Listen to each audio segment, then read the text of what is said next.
Now these are the judgments which you shall set before them. If you buy a Hebrew servant, he shall serve 6 years, and in the 7th year he shall go out free and pay nothing. If he comes in by himself, he shall go out by himself. If he comes in married, then his wife shall go out with him. If his master has given him a wife, and she has borne him sons or daughters, the wife and her children shall be her master's, and he shall go out by himself. But if the servant plainly says, I love my master, my wife, and my children, I will not go out free, then his master shall bring him to the judges.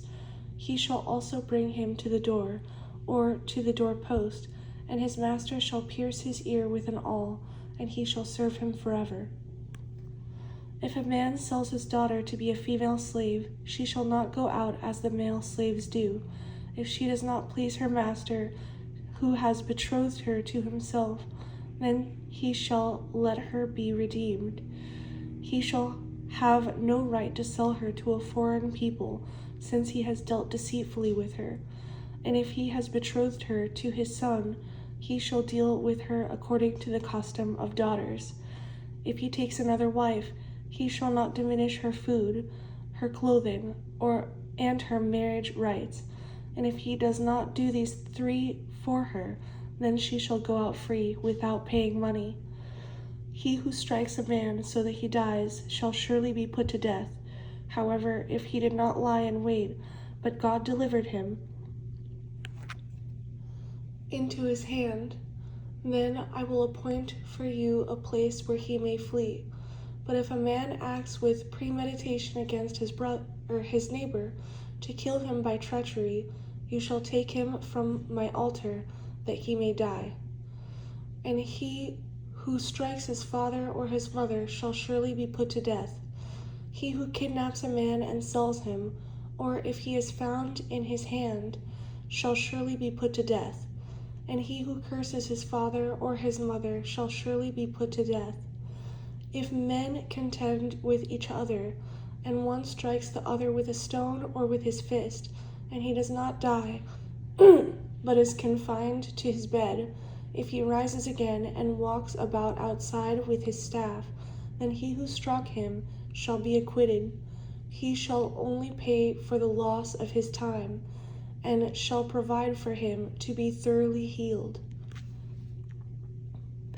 If a man beats his male or female servant with a rod, so that he dies under his hand, he shall surely be punished. Notwithstanding, if he remains alive a day or 2, he shall not be punished, for he is his property. If men fight and hurt a woman with child, so that she gives birth prematurely, yet no harm follows, he shall surely be punished accordingly as the woman's husband imposes on him, and he shall pay as the judges determine. But if any harm follows, then you shall give life for life, eye for eye, tooth for tooth, hand for hand, foot for foot, burn for burn, wound for wound, stripe for stripe.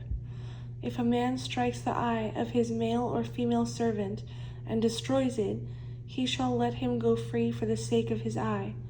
And if he knocks out the tooth of his male or female servant, he shall let him go free for the sake of his tooth. If an ox gores a man or a woman to death, then the ox shall surely be stoned, and its flesh shall not be eaten, but the owner of the ox shall be acquitted. But if the ox tended to thrust with its horn in times past, and it has been made known to his owner, and he has not kept it confined, so that it has killed a man or a woman, the ox shall be stoned, and its owner also shall be put to death.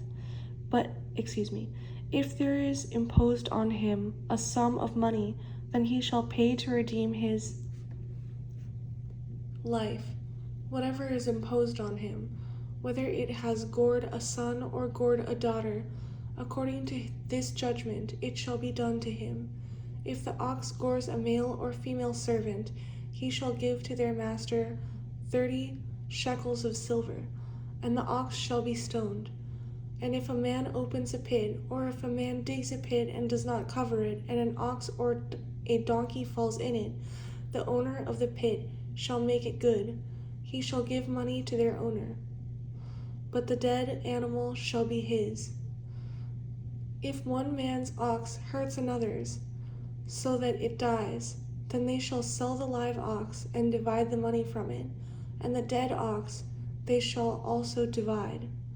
Or if it was known that the ox tended to thrust in time past, and its owner has not kept it confined, he shall surely pay ox for ox, and the dead animal shall be his own.